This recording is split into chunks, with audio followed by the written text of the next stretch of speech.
Mangalayatan university का अपना radio station radio Narad 90.4 FM, जन जन की मंगलवाणी।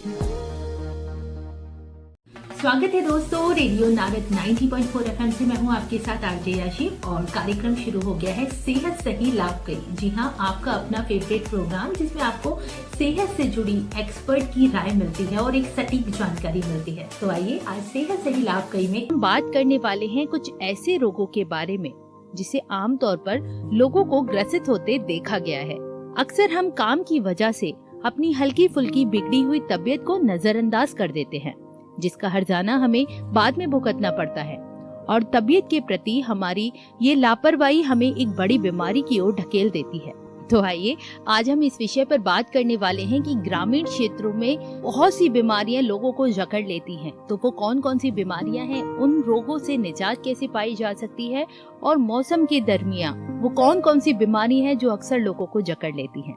और यही हमारा आज का विषय है और इस विषय पर अधिक जानकारी देने के लिए हमारे साथ मौजूद हैं एक ऐसी शख्सियत जिनको मेडिकल के क्षेत्र में लगभग 12 साल का अनुभव है।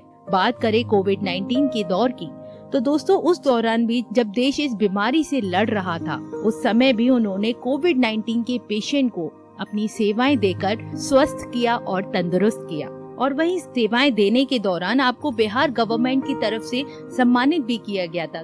प्रोग्राम को आगे बढ़ाने से पहले मैं उनका स्वागत करना चाहूंगी डॉक्टर प्रवीण कुमार टेलर जी। आपका बहुत बहुत स्वागत है रेडियो नारद 90.4 FM में। Thank you ma'am.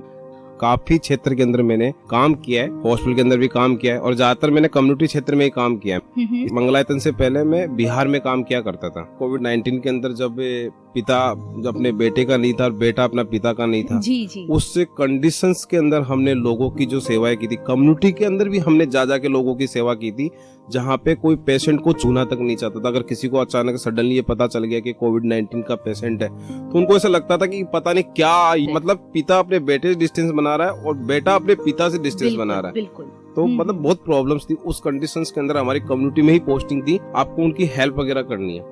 अब आप भी जानते हो कि डॉक्टर वगैरह कितना हेल्प वगैरह करते हैं, लेकिन एज ए नर्सेस हमने बहुत अच्छे से काम किया। हमें गाइड कर देते थे, डॉक्टर आपको ये करना वो करना, हम उसी अकॉर्डिंग।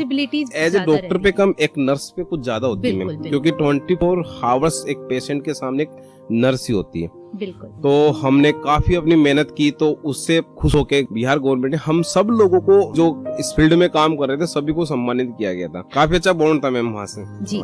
वहाँ पे भी लोगों से वाकिफ रहे, देखा कि कम्युनिटी का क्षेत्र थोड़ा अभी अनडेवलप देखने को मिला मेरे को वहाँ पे, जिससे काफी रोग देखने को मिले, लेकिन लोगों को थोड़ा हेल्थ एजुकेशन की उनके पास कमी है। उसी रिगार्डिंग मैंने सोचा क्यों ना एक बार आपसे बात करके कुछ लोगों को यहाँ पे जानकारी दी जाए। बिल्कुल सर, लोगों को जागरूक करना बहुत जरूरी है। तो प्रवीण जी, मैं सबसे पहले आपसे सवाल करना चाहूंगी, कौन कौन से रोग होते हैं और उनके प्रकार कौन कौन से होते हैं? देखो मैम, कम्युनिटी में बहुत सारे रोग होते हैं। मोस्ट कॉमनली हम उनको दो भागों में डिवाइड करते हैं। एक होता है कम्युनिकेबल, जिनसे एक दूसरे के संपर्क में आने से वो एक दूसरे में संचारित हो जाते हैं। दूसरा रोग होता है नॉन कम्युनिकेबल, जिनका हम अपनी भाषा में बोला करते हैं कि अपनी बॉडी के द्वारा ही कोज किए जाते हैं, उनको बोलते हैं नॉन कम्युनिकेबल। जैसे कम्युनिकेबल के अंदर क्या होता है कि मोस्ट कॉमनली देखने को मिलता है, अब मलेरिया हो गया, टीबी हो गया, ठीक है, मीजल्स हो गया, मम्स हो गया, रूबेला हो गया, स्मॉल पॉक्स जिसको आप छोटी माता बोलते हैं, बड़ी माता, ठीक है, स्मॉल पॉक्स, चिकन पॉक्स जिसको छोटी माता बड़ी माता के नाम से जाना जाता है। ये आपके होते हैं सारे कम्युनिकेबल। एक कोविड-19 ये भी आपका एक कम्युनिकेबल डिजीज है, जो कि ये एक से दूसरे के अंदर बहुत जल्दी से ट्रांसफर होता है। सारा सीवियर एक्यूट रेस्पिरेटरी सिंड्रोम्स वगैरह ये भी कम्युनिकेबल डिजीज के अंदर ही आता है। रेस्पिरेटरी बहुत सारी प्रॉब्लम्स होती है, कम्युनिकेबल में आता है। नॉन कम्युनिकेबल की हम बात करते हैं, जैसे आपका ब्लड प्रेशर आजकल नॉर्मली देखने को मिल रहा है। आपका ज्यादातर आबादी के अंदर जो भी 35 से अबव एज के हैं,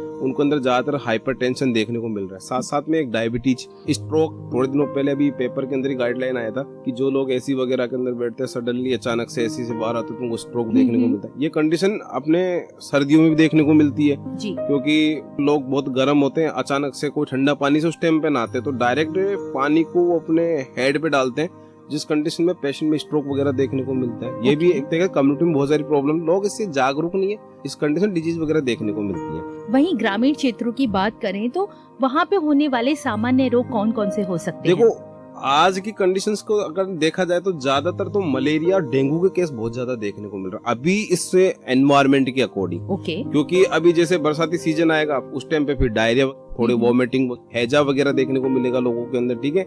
अभी 8% पे तो डेंगू का, तो मलेरिया यहाँ थोड़ा कंडीशन ज्यादा, क्योंकि यहाँ पे यूपी के अंदर मैंने देखा है मच्छर बहुत ज्यादा है यहाँ पे जी। अब ये किस कारण से लोग बोलते हैं गंदगी के कारण है, कुछ बोलते हैं कि नदी पास में इसकी वजह से मच्छर बहुत ज्यादा पनप रहा है। वहीं डेंगू और मलेरिया की हम बात करें तो इनके कारण क्या हो सकते हैं, मतलब किन किन कारणों की वजह से सर रोग लग जाते हैं? इनका मोस्ट कॉमनली देखो कारण तो आसपास के क्षेत्र में अगर सफाई नहीं होगी तो वहाँ पे मच्छर के लार्वा पनपेंगे, बिल्कुल, और बहुत सारे मच्छर पैदा हो गए उनसे, और उसमें कई प्रकार के मच्छर होते थे, फ्लेरेसिस हो गया, ठीक है, आपका डेंगू वगैरह हो गया, नॉर्मल मलेरिया वगैरह देखने को मिलता है। तो ये लोग क्या करते हैं, धीरे धीरे ये चीजें, बीमारियां एक से दूसरे में संचारित होती रहती है। मोस्ट कॉमनली हमें फोकस करना चाहिए ज्यादातर आसपास का क्षेत्र क्या हो, साफ हो, साफ सफाई इम्पोर्टेंट है इसके अंदर। ये कोई भी तालाब भरा हुआ है उसके अंदर कोई गंदा पानी अगर कलेक्ट हो रहा है तो कोशिश करना चाहिए कि हमें वहाँ पे डीडीटी किसी का छिड़काव वगैरह करके उसको थोड़ा क्लीन वगैरह रखें। वही मैं अगला सवाल आपसे करना चाह रही थी सर, जैसे कि हम निवारण की बात करें तो एक ग्रामवासी को किस तरह के कदम उठाने चाहिए जिससे इस तरह की बीमारियां कम से कम स्तर पर हों? देखो मैम, अगर किसी पेशेंट को अगर मलेरिया होता है कम्युनिटी क्षेत्र के अंदर जी, तो सबसे पहले तो उसको अच्छा साफ पानी, ड्रिंकिंग वाटर ही उसको लेना चाहिए। ओके। सबसे बेस्ट वो चीज होती है। फिर भी अगर आपके तबीयत ठीक नहीं हो रही है, बहुत ज्यादा फीवर वगैरह हो रहा है, सडनली मान लो रात को फीवर हो गया, सबसे पहले आपको ठंडा पानी लेना चाहिए। ठंडा पानी को आपको हेड और पूरी बॉडी के ऊपर आपको स्पंजिंग बात देनी चाहिए, जिससे आपका टेम्परेचर क्या होगा, डाउन होगा, जिसे ठंडे पानी की पट्टियां भी कहते हैं। वही होता। अगर वो ठीक नहीं होता है, फिर भी अगर आपको रेगुलर बुखार आ रहा है तो आपको डॉक्टर से फिर सलाह लेनी चाहिए। क्योंकि ये क्या होता है, छोटी चीज होती है ना, छोटी से फिर बड़ी चीज कब बन जाए को पता नहीं। बिल्कुल। कभी कभी क्या होता है कि मलेरिया हम इसको सिम्टम्स के रूप में भी देखते हैं, पता नहीं कोई और डिजीज भी आपकी बॉडी के अंदर है, तो आपको सीबीसी तो करवाई लेनी चाहिए वह डॉक्टर से राय लेके, और अपना ट्रीटमेंट डॉक्टर से पूरी सलाह के अकॉर्डिंग ले। बाकी ये है अपना बचाव गांव के अंदर हो तो सबसे बेस्ट ये कि मच्छरदानी का प्रयोग करना चाहिए, ये सबसे सेफेस्ट मेथड है। या बहुत तरह की ऑइंटमेंट या क्रीम वगैरह आती है, लोशंस वगैरह आते हैं, उनका यूज करना चाहिए रात को सोते वक्त, ठीक है। पूरे कपड़े को पहनने चाहिए सोते वक्त, नहीं तो क्या होगा, मच्छर काट लेंगे तो फिर वही ट्रांसफर होगा एक से दूसरे के अंदर, ठीक है। वो कम्युनिकेबल डिजीज है तो थोड़ा ध्यान रखना चाहिए इन चीजों का। ओके सर वहीं जैसे अभी हमने ग्रामीण क्षेत्रों की बात करी, तो क्या सरकार ने भी कुछ उन बीमारियों के निजात के लिए कुछ कदम उठाए हैं, या ग्रामीण क्षेत्र वासियों के लिए कुछ ऐसे कदम उठाए हैं जिनसे उन बीमारियों से निजात मिल सके? मैम, गवर्नमेंट के द्वारा तो बहुत सारे प्रोग्राम लागू है आजकल, जैसे आपको जैसे NRHM, national rural health mission, ठीक है, उसके बाद मलेरिया एरेडिकेशन प्रोग्राम, ठीक है। तो उनके अकॉर्डिंग कोई भी कम्युनिकेबल डिजीज अगर आप लोगों को होती है तो गवर्नमेंट उनका आपको फ्री मेडिसिन को सप्लाई करेगी। आपकी जांच फ्री होगी, कोई दिक्कत नहीं। डेंगू निवारण चल रहा है, डेंगू प्रोग्राम वगैरह चल रहा है, ठीक है, कि कितने डेंगू के अगर ज्यादा केस होते तो उस प्रोग्राम को वहाँ पे इम्प्लीमेंट किया जाता है जी। तो बहुत सारी गवर्नमेंट की पॉलिसीज, हाँ, अभी एट प्रेजेंट प्रधानमंत्री जी ने बहुत अच्छी योजना लेके आए कि जो मेडिसिन अगर आपको वो बाहर बहुत महंगी मिल रही है तो वो आपको कम दामों के अंदर ही, प्रधानमंत्री ग्रामीण योजना के नाम से जाना जाता है, तो वो कई सेंटर उन्होंने ओपन किए ताकि हर व्यक्ति को प्रॉपर्ली उसका ट्रीटमेंट हो सके, और जो मेडिसिन वो नहीं खरीद पा रहा उसको कम या सस्ते दाम में उसको आराम से लेके अपना ट्रीटमेंट करवा सके। जी सर, बात करते हैं मौसम की, तो मौसम के अनुसार भी बहुत सी बीमारियां अक्सर लोगों को जकड़ लेती हैं, तो वो बीमारियां कौन कौन सी हो सकती हैं सर, और उनसे निजात कैसे पाई जा सकती है? समर टाइम में मैम, अभी एट प्रेजेंट जैसे बरसाती सीजन आएगा तो मोस्ट कॉमनली लोगों के अंदर एक तो डायरिया बहुत ज्यादा प्रॉब्लम, बहुत सीवियर प्रॉब्लम है यहाँ पे, ओके, ठीक है, और साथ में हैजा देखने को मिलता है। थर्ड यहाँ पे देखने को मिलता है फंगल इन्फेक्शन। बरसात के बाद में यहाँ पे क्या होता है कि उमस ज्यादा रहती है, नमी रहती है यहाँ की एयर के अंदर, उसकी वजह से फंगल इन्फेक्शन लोगों में बहुत ज्यादा देखने को मिलता है। उसकी सिम्टम्स क्या होंगे सर? देखो, डायरिया तो ऐसा लूज मोशन दिन में 3 से 4 टाइम पतले पानी की तरह जा रहा है तो इसका मतलब उसको डायरिया है जी। आपको उसका ट्रीटमेंट की बात करते हैं तो अपने आप को जैसे बोलते हैं ORS, ओरल रिहाइड्रेशन साल्ट के नाम से जाना जाता है, उसको आप घर पे भी बना सकते हो। उसको प्रॉपर्ली आप लोग ग्लूकोज वगैरह अच्छे से पियो। अगर फंगल इन्फेक्शन हो रहा है तो वहाँ पे आपके स्किन के ऊपर बहुत सारे छोटे छोटे मतलब कि दाग से वगैरह दिखाई देंगे, उसमें बहुत ज्यादा खुजली चलेगी, जिनको हम रिंग बॉम के नाम से भी जाना जाता है, उसको बोलते हैं फंगल इन्फेक्शन। तो उनका बचाव यही है कि कपड़ों को प्रॉपर तरीके से ड्राई करो, अच्छी तरह धूप में सुखाओ, और हो सके तो अदर कपड़े भी आप यूज कर सकते हो, रेगुलर एक ही कपड़ा यूज ना करें। बाकी डॉक्टर को चेकअप वगैरह कराए और जो ऑइंटमेंट वगैरह आता है उसके लिए, रिंग बर्न के लिए, तो वो लगाएं, उससे थोड़ा आपको फायदा मिल सकता है। ओके। ठंडी के मौसम के अंदर मैम ज्यादातर तो रेस्पिरेटरी के थोड़े प्रॉब्लम, अस्थमा के साथ साथ में आपका स्ट्रोक वगैरह के पेशेंट ज्यादा देखने को मिलते हैं सर्दी के अंदर, क्योंकि लोगों को, जो कम्युनिटी के पीपल्स होते हैं, उन लोगों को इस बारे में पता ही नहीं होता है कि स्ट्रोक किस कंडीशंस के अंदर होता है जी। क्योंकि आदमी मॉर्निंग में उठते ही सीधा पानी, जल्दी नहाना होता है, तो कई लोग ठंडे पानी से नहाते हैं जी। तो सडनली वो क्या करे, बॉडी गर्म होती है और ठंडा पानी डालते हैं तो डायलेट वेन अचानक से जब सिकुड़ती है तो उस कंडीशन में पेशेंट में स्ट्रोक वगैरह देखने को मिलता है। ओके। तो मतलब अटैक आ जाता है। अटैक का चांस थोड़ा ज्यादा देखने को मिलता है। बाकी कोल्ड तो देखो ऐसा है कि विंटर थोड़ा नॉर्मली चीज है, तो कोई बड़ी वाली बात नहीं। जी सर, अभी इन सवालों से हटके मैं एक सवाल आपसे करना चाहूंगी। आपने भी आजकल जो न्यूज चल रही है उसमें भी आपने सुना होगा कि कोविड-19 के दौरान जो हमको वैक्सीनेशंस लगी थी, 4 से 5 साल हो चुके हैं उसको, अब लोगों की बॉडी में अक्सर अटैक देखने को मिलता है जिससे सडन डेथ हो जाती है, तो उसके बारे में आप क्या कहना चाहेंगे? देखो मैम, अभी इस बात के लिए मैं कहना चाहूंगा, अभी ऐसा कोई प्रूफ नहीं हुआ है। कार्डियक अरेस्ट तो पहले भी होते थे, ऐसा लोगों का मानना है कि वैक्सीनेशन के बाद हमें जो 4 से 5 साल लगे हैं, अभी अटैक पड़ गया और सडन डेथ हो गई, तो शायद वो वैक्सीनेशन की वजह से। हाँ, वो चीज बोल रहे हैं। अब जैसे हमारा खान पीन है, तो नॉर्मली आजकल 30 ईयर के अंदर होगा, 35, 40 कभी भी आजकल अटैक आ जा रहा है, कोई पता ही नहीं है। तो आप उसको ये नहीं बोल सकते कि ये वैक्सीन की वजह से हो रहा है। ओके। वैक्सीन हमने भी लगाई मैम, हमारे तो अटैक नहीं आया जी। पर ये फिर अटैक तो फिर सभी को आने चाहिए ना। अब साइड इफेक्ट है तो हाँ, हो सकता है कि थोड़ा सा जिसको बोलते हैं एम्बोलिज्म्स वगैरह अगर रह गया हो आरटी वगैरह के अंदर, तो वो अचानक सडनली ब्लॉक करता है, तो उसकी वजह से कार्डियक अरेस्ट वगैरह देखने को मिलता है। बाकी मैं प्रॉपर्ली वैक्सीन के ऊपर तो दावा नहीं करूंगा कि वैक्सीन की वजह से ही आपको अटैक आ रहा है। अपनी लाइफ स्टाइल पे भी देखना पड़ेगा कि लाइक आपका खान पान कैसा है, आप कैसे खान पान पे डिपेंड करता है ना। आप वैक्सीन को दोष नहीं दे सकते इसके अंदर। ये वहीं जैसे कि आज हमने ढेर सारी बीमारियों के बारे में बात करी और आसपास के ग्रामीण क्षेत्रों की बीमारियों और उनके निजात के बारे में बात करी, तो अगर इस विषय को ध्यान में रखते हुए एक संदेश की मैं बात करूं, तो आप लोगों को अपनी ओर से क्या संदेश देना चाहेंगे?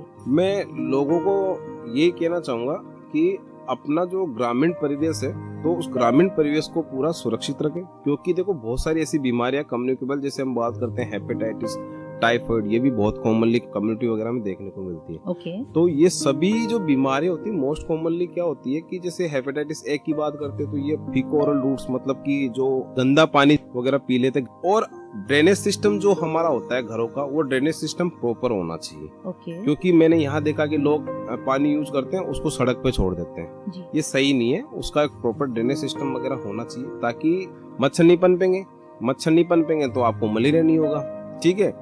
और अगर वही ड्रेनेज आपका पानी आपके तालाब में जा रहा है, आप उसी तालाब को यूज कर रहे हो, तो टाइफाइड वगैरह बीमारी वगैरह देखने को मिलेगी, जो सीरियस बीमारी होती है।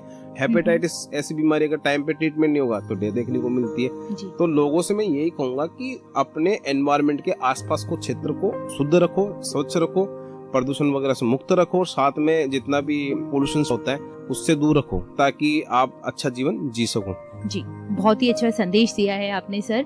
दोस्तों, बीमारियों का सीधा संपर्क आपके आसपास की गंदगी और गलत खान पान से हो सकता है, जैसा कि डॉक्टर प्रवीण जी ने बताया। और आज भी दुनिया भर में लगभग 95% लोग हर रोज किसी न किसी बीमारी से जूझ रहे हैं।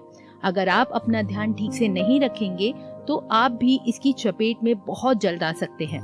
और आज डॉक्टर प्रवीण जी ने बहुत ही सुंदर संदेश के साथ अपनी वाणी को विराम दिया कि अगर आप अपने आसपास की गंदगी को साफ रखेंगे और स्वच्छ पानी पिएंगे, ठीक तरीके से खान पान का ध्यान रखेंगे, अपना और अपने परिवार का ध्यान रखेंगे, तो इन बीमारियों से आप दूर रह पाएंगे, जिसके लिए मैं उनका तहे दिल से धन्यवाद करती हूँ।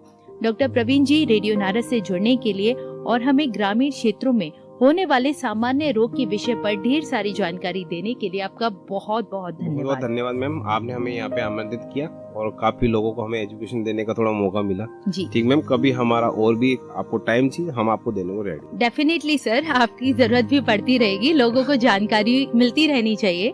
इसी के साथ दोस्तों, अभी मेरा भी वक्त हो गया है आप सभी से विदा लेने का।